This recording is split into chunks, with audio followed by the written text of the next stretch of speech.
Dick Powell. Dick Powell in The Contest.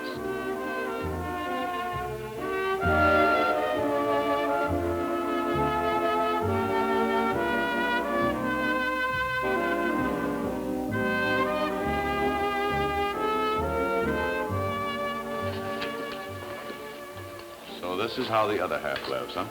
I like it. I was referring to the other half, not the future better half. If you call me the better half when we're married, I'll leave you. I'm capable of even lower forms of inspiration. I might refer to you as the wife. Nice. Part of the so-called sidewalk syndrome.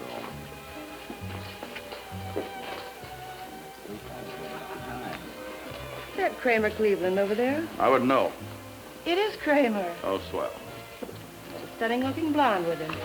What you think? If I say yes, you'll say I'm a cad. If I say no, you'll think I'm being disagreeable. Oh, she is stunning. Oh.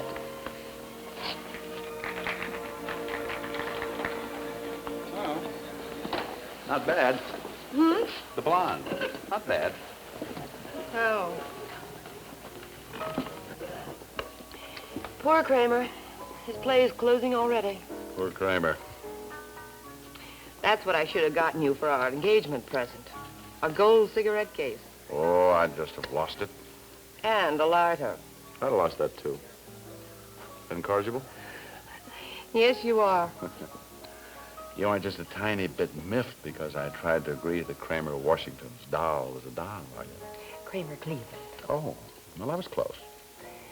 I do get annoyed at your indifference at the things that mean something to some people. I'm not indifferent. I'm just bored. I've seen it all before in the newsreels. Dan, did it ever occur to you that in your own way you're a snob? Me? Subway society? Yours is the snobbery of a self-made man, a plugger who came up the hard way. Walking the police beat, becoming chief of detectives, and then studying law to become district attorney.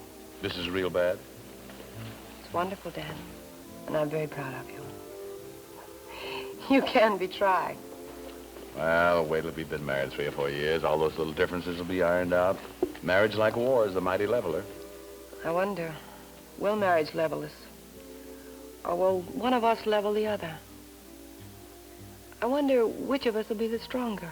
Well, obviously, the one who gets up the earliest and takes possession of the bathroom. I'm serious, Daniel. Supposing it ever became a contest of will and character between us, who'd win?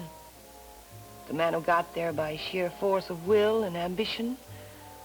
Or the uptown girl who got there because her parents were there in the first place? Who'd win? Is it important? I think it's something we should find out about before we're married. It is kind of a mixed-up marriage. The smooth, smooth hands and the rough, rough neck. Comes under the heading of, are we good for each other? Well, I have a scheme. We start a contest. Our legion of well-wishers tear off the top of some nice, juicy scandal and send it in with a letter that starts with, I think Dan Morgan and Lisa Quincy are good for each other because.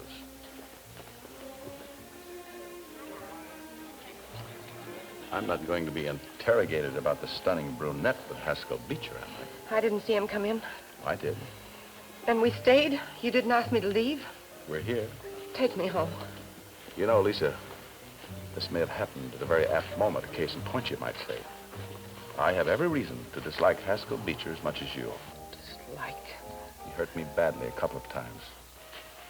You've never met my kid brother, Larry. You probably never will. He's got a prison record. He stays out of sight. Beecher was the cause of his going to prison. I also dislike him for what he did to you. My father'd be alive today if it hadn't been for Beecher. It wasn't only the stock swindle that broke him. He brooded about what Beecher did to his daughter. Isn't that the... We're never going to talk about that. Now, please take me home.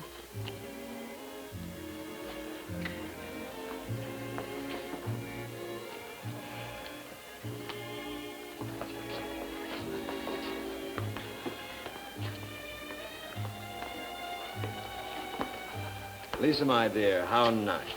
Dan, how are you? Good enough. Are you drink? No, I've got a girl waiting. You can buy my lunch tomorrow. I've wanted to talk to you. What about? A couple of threatening calls I've gotten lately. Why don't you tell the police? When I can go first class? No, this is especially for you, Dan. I've Heard the happy news. We've got things to talk about, Dan.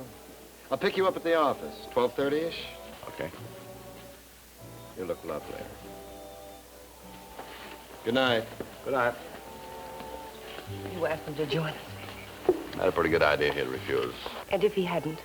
Waiter, would you bring my check, please? Well, if he hadn't, you'd faced it out, because you uptown girls have a special class along with your special snootiness. Keep it. Supposing I'd left the table. Well, then I'd won points to the contest. Better discipline, self-control. Or more brazen hypocrisy, you mean? You can't defeat your enemy by avoiding him.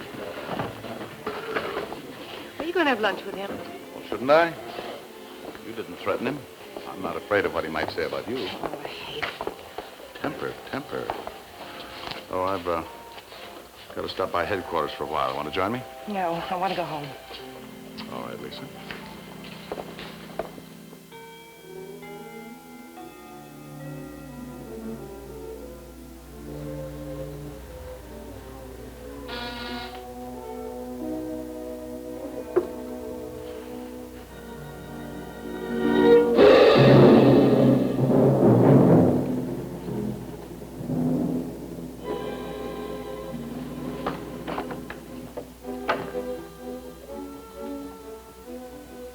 Don't be stupid.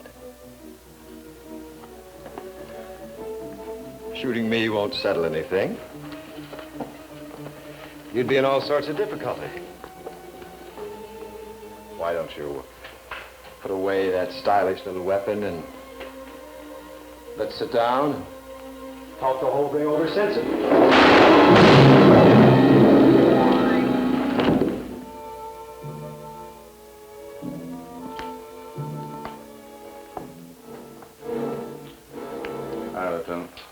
Morning. How soon did you get here after the shooting, would you say? Wouldn't have been more than 5 minutes after people here heard the shots. Anything but touched? Not a thing. Call the coroner? On his way. Well, you better start rounding up suspects. Beecher wasn't popular. There's going to be a crowd. I know. I don't care. Get them all in. What about witnesses? We may be in a little luck. Good. I want to talk to them.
Who is it?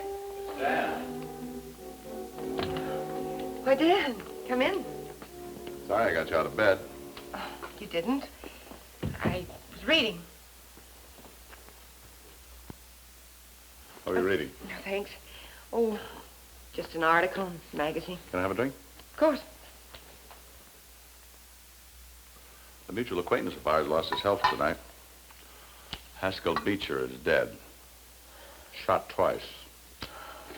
I'm not surprised. Well, Somebody was bound to do it sometime. somebody surely did it a couple of hours ago. Well, I can't say I'm sorry. I'm not. I can only say that I'm sorry that... Well, I'm rather glad.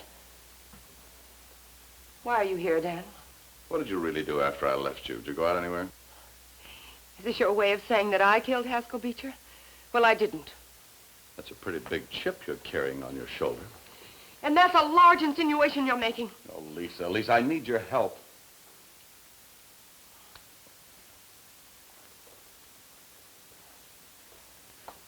You didn't kill him, did you? I almost wish I had.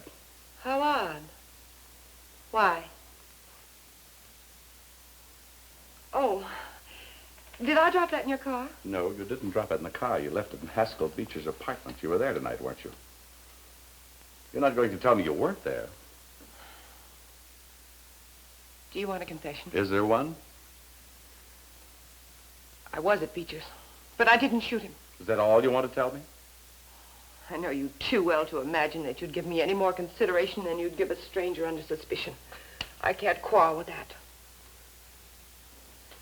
But I can't say any more until I've had legal advice. I've already shown you more consideration than I would a stranger. I've got your glove. I'm concealing evidence, and I won't conceal it long. Now, will you do something for me? What is it? Don't leave town. I wouldn't get very far, would I? I wouldn't like hunting you down like a common criminal. But you'd do it. Why didn't you arrest me? Go ahead, you're a cop. You've got the evidence, I had the motive. You've got your duty and a great big career mapped out for yourself. Go ahead, arrest me. I don't want to arrest you. Don't worry, I won't run. I wouldn't know how. Be in my office at 10 o'clock in the morning.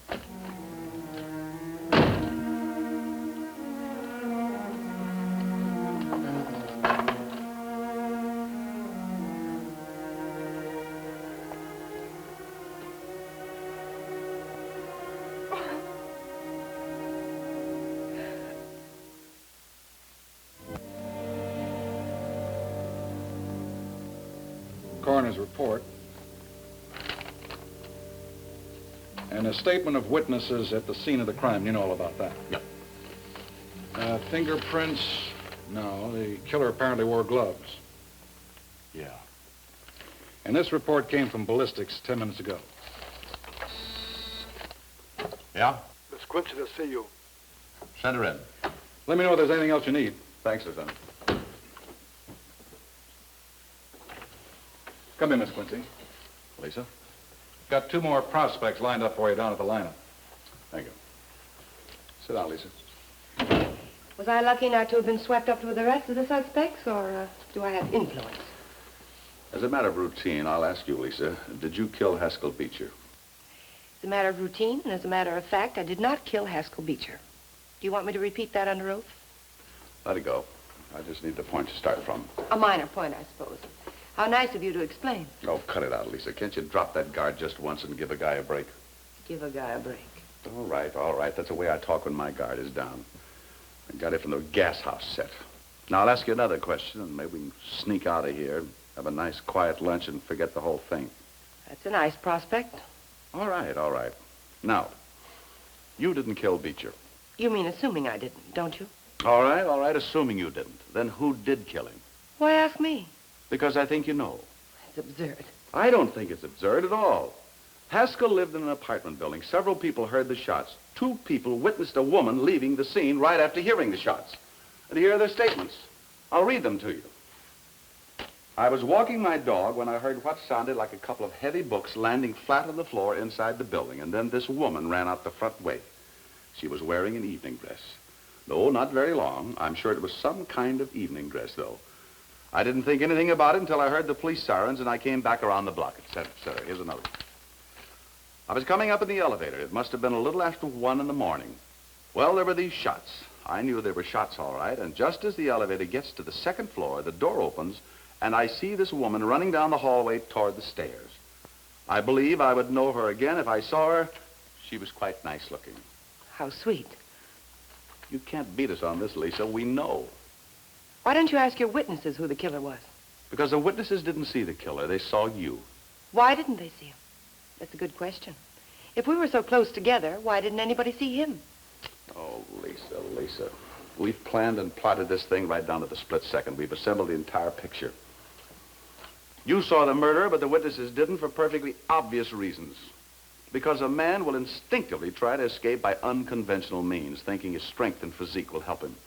A woman most always uses normal channels. Now, I think the killer left by the fire escape away from the witnesses, and you ran toward them. They'd have had to see you, and you must have seen the killer. How simple and clever it all seems.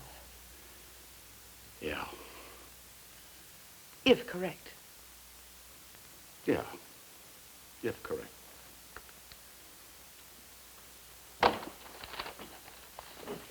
Dan, don't you think it's correct? All this intricate. Theory? It's clever and ingenious, but you don't believe it. You want to believe all this contrivance about people seeing me and my seeing the killer, but you don't. You think I did it, don't you, Dan? It's a good theory.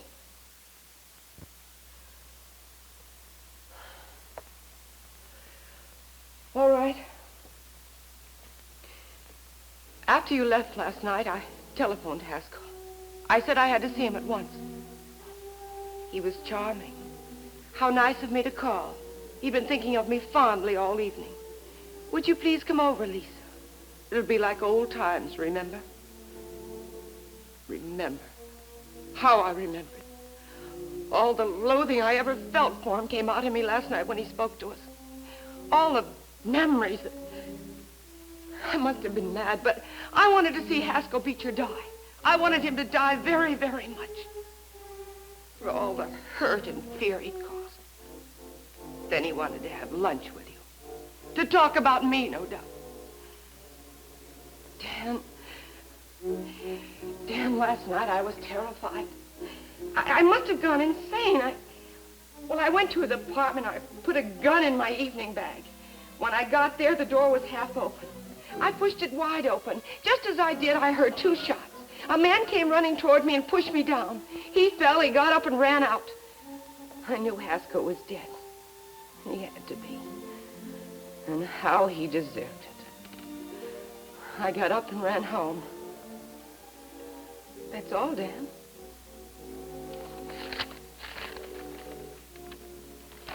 Yes, Mr. Beecher got a late telephone call, went through my board. Let's see. Must be it was around 1:45. It was a lady. Switchboard out there at Beecher's apartment. Look, Dan, it's never been fired. And I mean never. 25 automatic. Beecher was shot with a .38. All right. Our theory does hold water. You saw the killer. Got a good look at him. Who was he? I don't know. Could you identify him in a lineup? No. Look, Lisa, unless you help us, an enemy of the people, a murderer, will escape justice. And I don't care what the provocation was. He killed somebody. I'm sorry, Dan. Lisa, it isn't easy to send a man to his death, even a murderer. I hate it, but it's the job, and I'm trying to do it to the best of my conscience and my ability. Of course. Honest Dan Morgan. Without reproach, without fear. He doesn't want to send a man to a chair, but he doesn't mind if I do. How gallant. How charming. Well, I guess this is it. The contest, the Uptown Yankees versus the Gas House Boys. Remember our little discussion last night about the championship for you or me? Or in the nice eye of nature, which breed is the best? Oh, Dan, if you care anything about me at all, stop tormenting me like this. Tormenting you? It'll ruin everything between us. You won't face the lineup. All right, Lisa. Good enough. Your relationship with the law will be on a strictly formal basis from now on. Strictly impersonal. Goodbye, Lisa. Goodbye. Well, what else is there? I'm a cop. I can't go on with you knowing you're shielding a murderer. Dan, in your courts there's a saying. Only they're your courts, too. Forgive me for being stuffy about it. The courts have a saying that the accuser must come to the bar of justice with clean hands. Can't you understand that? Morally speaking, I'm a murderess. I can't condemn a man for a crime that I wanted to commit. Can't you understand that? Or is it all too subtle and theoretical for you? The Gas House gang may have been short on culture, but not on simple human understanding. And a pretty fair moral sense. What you're saying from your side of the tracks is that you owe a killer some cockeyed sort of loyalty because you both shared the same purpose, murder. No, Dad. What else? It's the blood bond of the underworld. It's the street. It's the ethics of children. It's kid code. No, Dan. It's let he who is without sin among us cast the first stone. Or the devil quoting scripture. It's Lisa Quincy, nice girl, saying she won't squeal on a murderer. Saying she won't be a dirty stool pigeon. Don't you see? Can't. I just can't. Which side are you on, Lisa? One more arrest. One more big pinch. One more conviction. One more charge through a man's body. Stop it. Then another rung up the ladder to assistant DA, district attorney. Who knows? Even mayor, governor, or senator. There's no end to your opportunities once you've made enough important arrests. Stop it. I'm sorry, Daniel. It's not your fault. It's mine. But I can't help it. I just can't tattle. Tattle? Oh, so that's it. Tattle. Listen, dear, I know how you feel about informing, if that's what you want to call it. None of us like to tell, to tattle. Ever since we could talk and were able to snitch on Sister, that's been the code. We didn't squeal. We didn't snitch. We didn't tattle.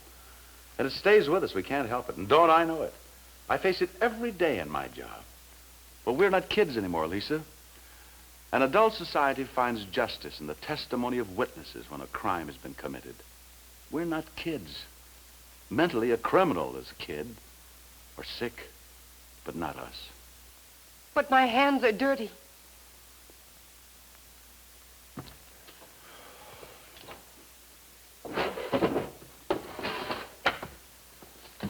What are you doing? Moving. Quitting. Under the circumstances, I can't stay here. Giving up your work? The struggle? Everything? The fiancé of the chief of detectives has vital knowledge concerning a capital crime. The chief of detectives can't make her talk. That could either be collusion or just plain incompetence, and that's not what I get paid for. Now, that may be too subtle or too theoretical for you, but I seem to get it all right. All your life you'll hate me. Dan, when can I see the lineup?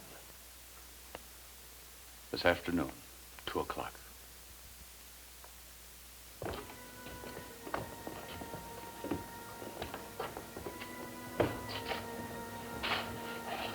That's all.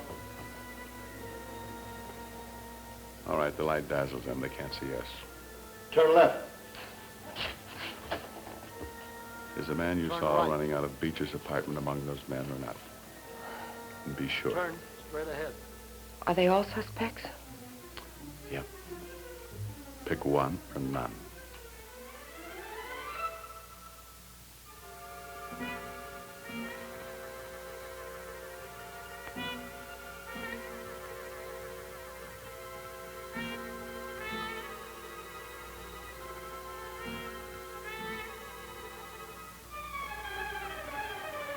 Well? Number 3. You sure? I'm sure.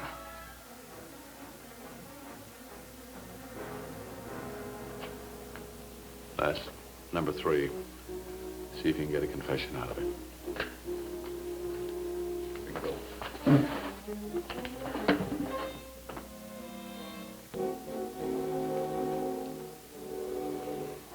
Don't feel badly, dear. You had to do it. I guess this has been the contest between us, hasn't it? Will against will, character against character. Sorry it took me so long to face up to it. Gave you a tough time, too. But it was just the thought of sending a man to prison or maybe even to his death. Yes, Sergeant? Prisoner made a full confession. His death. If you kill a man, you have to pay for it. Who is he? He's my brother.